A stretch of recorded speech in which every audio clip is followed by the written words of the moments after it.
For more than 20 years, the program has been allowing high school students from across the nation to see government up close and in action. That's right, and tonight Kurt Como talks with 5 students who will be traveling to our nation's capital. Since the Close-Up program started in 1971, more than 370,000 high school students and teachers have participated in the week-long government studies program in Washington, D.C. And for the 4th year, students from Beau Chene High will join other students from the 50 states, the District of Columbia, Puerto Rico, and other U.S. territories. The students have their own reasons for attending. I want to go, I want to see places, I want to meet people, and just to do it, to say that I did it. I have to learn a little bit more, have a little more insight on the whole government system and what goes on, you know, what you don't see on the cameras. I'm looking forward to visiting Washington. I've never been, and I'm excited about seeing it. I'm looking forward to going to the Smithsonian and meeting congressmen possibly and whatever else there is to do. In Washington, the students will see monuments, museums, and politicians in action and learn the importance of their role as American citizens.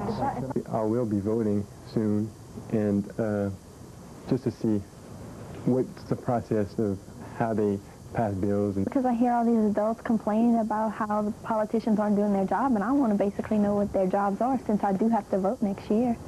The students will be leaving for Washington in February. For Acadiana's News Channel, I'm Kurt Como. And Doug, that's a great program. I participated that in high school, and it's really a good opportunity. Yeah, it looks like. I wish them luck. I hope they enjoy it. We should have a lot of fun, too. Definitely. Well, in medical news tonight, a Houston teen who recently graduated from high school is beginning the new year with a new heart. Now, Kyle Bennett underwent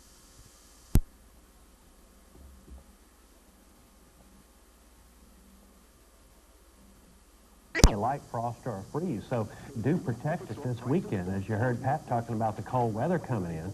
And then after that, as long as the weather keeps warming up, if it were to stay like it has been, you can start fertilizing that croton with any of the houseplant type fertilizers that you enjoy using, ones that you like, and of course the plant's going to like them. And you will get some new growth out of that plant, and of course it'll really perform for you during the heat of the summer. All right. Our next caller is Lenterio. Lenterio, go ahead. Yes, sir. I have some beautiful azaleas that I bought last spring and planted, and they have been blooming like crazy since mid-December. So when is the best time to try and prune them to shape them? And also, what's the best way to protect all my daffodils and all my pretty bulbs that have come up from this weekend's weather?